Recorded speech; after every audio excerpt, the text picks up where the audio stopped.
Welcome back to day 2 of the 7-day Quranic Arabic challenge. Today we'll talk about the 6 beautiful names of the Quran.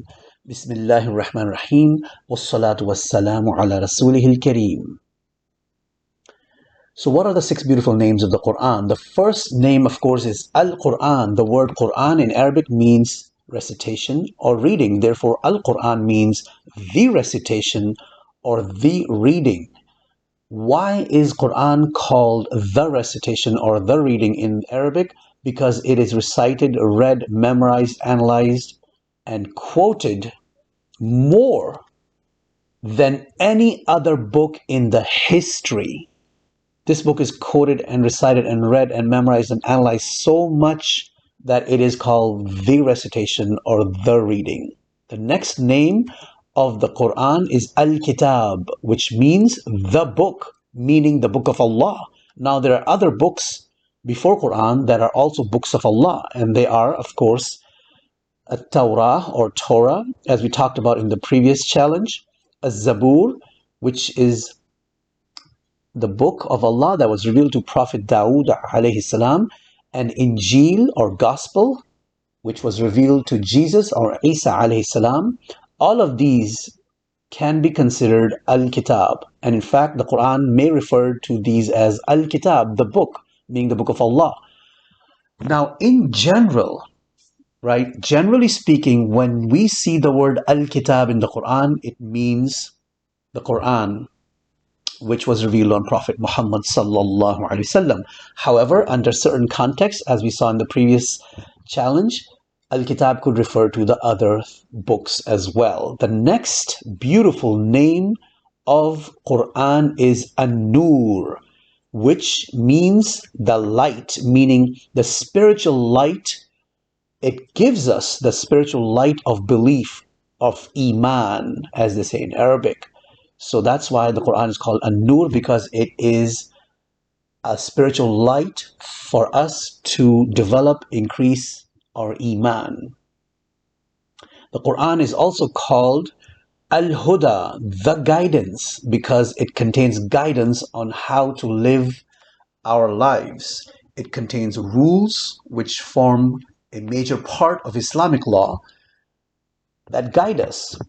It tells us how to pray. It tells us how to fast. It tells us zakat, how to give charity. It tells us about Hajj.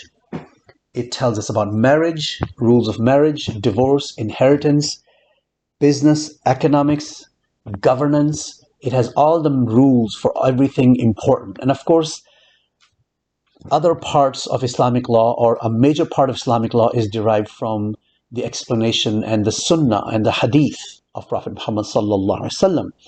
So the Quran is called Al-Huda because it contains guidance. Now a question arises. What is the difference between An-Nur and Al-Huda? Because if you think about it, the light, the spiritual light, guides us to belief. But the guidance is about laws and rules, the Islamic law.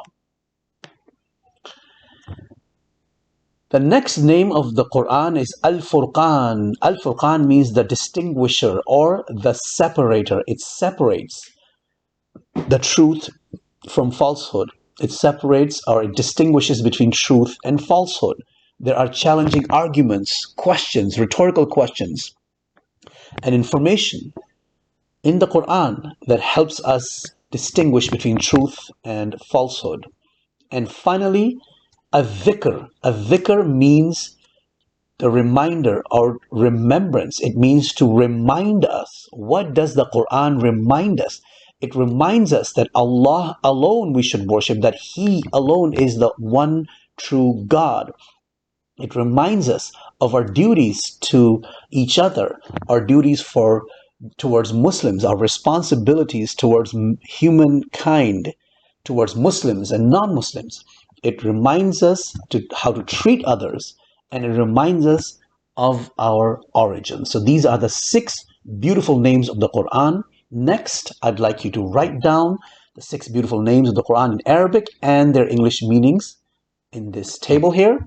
If you don't have a copy of this, you can download a PDF of this workbook from the website.